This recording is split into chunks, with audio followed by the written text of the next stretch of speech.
Hello Mark, I just finished watching your video on the updated LCS format after reviving LCS, and as much as that might be great news for all the fans, I think this has like almost no impact on like the casual viewers because most of us don't care what the format is like at all. We'll watch anything. It's not about the format. So here are two things that I think would actually make a gigantic impact in reviving LCS, especially for the casual viewer. The first is to move LCS close to Chicago servers. So I'll be honest, I was just looking up on the map because I don't know exactly like the regions or anything in the US. I'm not in the US, okay? But I just know like LA is in this island and it has extremely high cost of living alongside New York. So why not just move it to like close to everyone instead of just on this island here? So I think like if you just move it close to the Chicago servers, it solves a bunch of issues. It solves the high LA costs. It puts it on 0 ping because pros always complain about 60 ping, right? And we also get weekly travelers to the LCS. So to expand the high costs involves everything, from the on-stage talent to the players to all the staff. Yeah, like the living expenses, everything. The terrible traffic adding a lot of time costs. Like it's just very expensive to host anything in LA. And especially for the current status of LCS, it makes no sense to be paying such a high price for such little return when you could very easily just be in a more affordable place. For zero ping, I think this would also increase ladder quality. There's been a lot of inflation in the past couple of years. I think this last year in 2025, they actually did try and like deflate the ladder for once. I haven't looked recently, but I think the ladder was like 7 to 10k or something, like players in Masters or above. And in 2023, it was 13k players in Masters and above. And then if we go back just to 2020, which is season 10, there were only 2.6k players in Masters and above. So there still has been a lot of inflation over the years. Like right now, we have about like 5 times more players in Masters and above than we used to have in 2020. And the ladder quality has just decreased. But the more pro players that you have playing solo queue, because zero ping incentivizes pro players to play more solo queue, the more high quality players we have playing on the ladder, the better this does to improve the quality of the ladder, which I think is good for everyone. A more lively ladder also makes people more interested in the whole like ecosystem. You look at a player, you're like, oh my god, who's this player? Oh my god, oh, I keep seeing this player, that type of thing.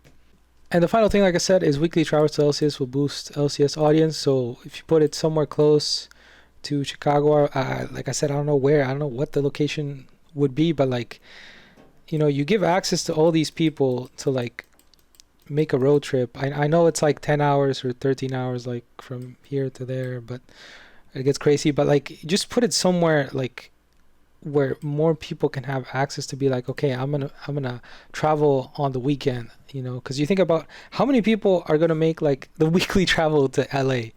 It's only the people that are able to fly out, which is a very small subset of people. But then you think about it on a weekly basis again, how many people on any given weekend are down to be like, yo, let's make a road trip to like the LCS. So they're just making a road trip to some random city, but LCS just happens to be like on the way there or close by where they can actually make that detour, right?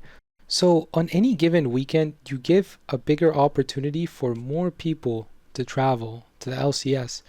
And I've seen those seats, Mark, when you were still hosting LCS, they were getting super empty towards the end of it, right? They were getting extremely empty.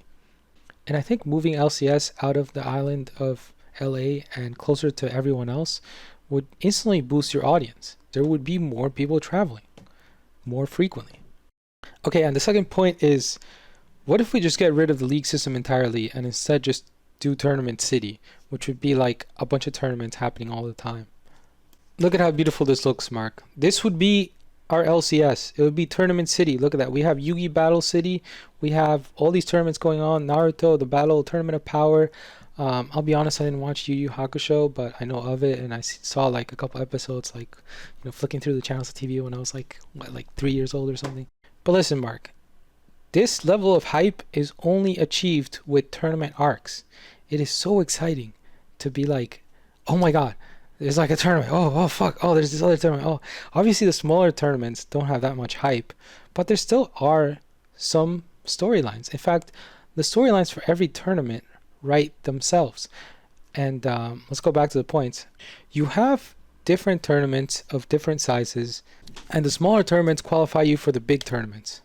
Basically, it uses a point system, so depending on how small or big the tournament is and the qualification restrictions that it has, that determines how many points you get from the tournaments. And basically, the idea is you win the smaller tournaments, which let you qualify to the medium tournaments, and you do well in those, and those let you qualify to the large tournaments. And I know the first thing you're going to say is like, well, how can we host like that many tournaments? You know, it's Riot Games, small indie company. I understand. For the smaller tournaments, you can kind of just give that to other people, like let other organizations host them or something, and then you just kind of like oversee the logistics of it, but they run the smaller tournaments, you know, and then you can focus on like the medium and the big size tournaments. The big thing about Tournament City is these 2 points right here. Interest is solved immediately, and the storylines write themselves. Okay, so the one I want to talk about first out of these two is this interest problem. There's like very little interest in NACL and Amateur especially. It's basically just like the players and their friends and the staff. That's pretty much, and anyone that wants to get like involved as part of like a staff or content creation. But there's no like actual casual viewers or audience. It's like almost nobody, right? But imagine a world where there's all these like small, medium, and large tournaments, and you constantly see the tier 2 teams play against the tier 1 teams in the medium-sized tournaments to see who qualifies for the majors, right? For the large tournaments. All of a sudden, there's a lot more eyes on these tier 2 teams. Everyone's like, wait, who's that? Oh my God, wait, these guys actually almost beat the bottom tier 1 team in a best of 5? Holy shit. We got to keep our eyes on this tier 2 team for the next tournament. Oh my God, who's this player? Holy shit, wait, he actually like outlaned this other guy that's supposed to be in tier 1? Oh shit, maybe this team will make it through next time. Or maybe that player should get picked up by the time the next major comes around on a different team. And it's the same thing with Amateur. It's like, oh, you know, like tier 3 is trying to break into tier 2, and the interest. And to be fair, I feel like there's a lot of people interested in tournaments in general, in League. They're the most exciting thing. But there's like this very rigorous system to go from like tier 3 to tier 2 to tier 1. Whereas if it was in a more open way, everyone, not only is it a lot easier and simpler to move between those tiers, but there's also a lot more eyes at every step of the way, right? It's easier to gain fans and interest in these teams and these players if you have a tournament style system. Because performing good in a tournament gives you the reward of more people being interested in you. It becomes memorable. It leaves a really good impression.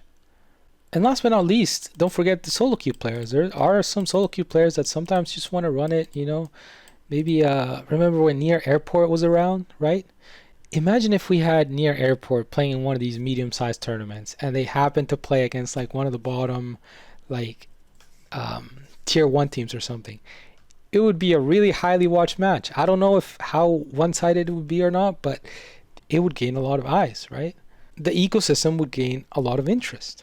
Or remember when we had Dantes' team, I think it was Dantes, Tarzan, Detention, Yamato, and TF Blade, right? They had their whole Brazil arc. And like it was a huge thing. It had 10 to 20k viewers. There was all this drama. There was so much interest and eyes on Dante's teams in his Brazil arc, right? It was literally just one like tier 2 tournament in Brazil. But everyone gathered to watch. Why? Because storylines write themselves. Which I guess maybe I shouldn't have skipped this point, but I think might actually be the whole reason Tournament City works. Storylines write themselves naturally. There is no need for the current WWE content that you do right now in LCS, where like you like fabricate beef between players, or you tell players like, oh, you guys got to be content creators. Actually, you don't just have to be pro players, you actually have to be content creators as well if you don't want the league to die. But I think a bigger question is, why are storylines needed to be fabricated in the first place? Look at this beautiful picture again. Storylines write themselves. Lee versus Gara on the top left right there, or the tuning exams on the bottom right, which is actually just the same thing. But Lee versus Gara is considered one of the greatest battles in anime of all time. It's not even that complex. or that intricate, or like it's not that crazy, to be honest. Actually, maybe I don't know if it's of all, one of the of all, but it's definitely somewhere up there. Maybe like top 20, top 40, something like that. Why though? Why was the Chunin exams one of the greatest arcs in Naruto? It's because of all the stories of the characters leading up to it, and all these other plays. Battle City, again, it's the same thing. It's like it's about the story of the characters, or in this case, in our case, it would be the players, right? The storylines of the players or the teams leading up to it. And then you get to see the actual tournament progression, and it's like another crazy thing. I mean, we have this thing at Worlds and MSI every single time, right? Why don't we just duplicate or multiply the same thing but spread it out among different tournaments? The whole idea of the league system is to keep interest, right? Well, it's not working. Nobody cares. At least not in NA. And it's really sad having to see people demand that pro players all of a sudden need to become content creators because there's a lack of storyline, quote unquote, storyline narratives. You know what'd be great is if storylines wrote themselves. How do they write themselves? Run tournaments, run tournament circuits, and like you don't even need to do anything. There's just beef naturally. There's people getting picked up naturally. There's favorites of the tournaments naturally. There's underdogs of the tournaments naturally. And this happens every single tournament. You know what else I kind of, it's in between the lines here, but this gives an opportunity for SoloQ players to get involved. SoloQ players can sort of prop up the dying ecosystem by getting involved in the small tournaments. Now all the friends are like, yo, let me watch my friend play this small tournament.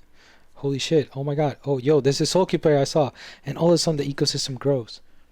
Because now SoloQ players are propping up the small tournaments. And then like I said, you see the tier 3 battle it out against the tier 2 in the small to medium sized tournaments. And then in the medium to large tournaments, you see T2 battle it out against T1. So everything like builds upon each other. Everyone can get involved between tiers. Tournament city and a tournament system is just miles better than having a league system. So to wrap it up, Mark, I think the format, awesome, great. LCS fans, I'm sure they will love it, but to grab your actual casual viewers, you need to make one of these two changes. I genuinely want LCS and Amateur and all this stuff to do well, but listen, it's not going to do well unless you implement one of these two, and preferably both, honestly. Which, now that I think about it, like implementing the tournament system automatically puts them out of LA, right? Because you'd have to put tournaments everywhere.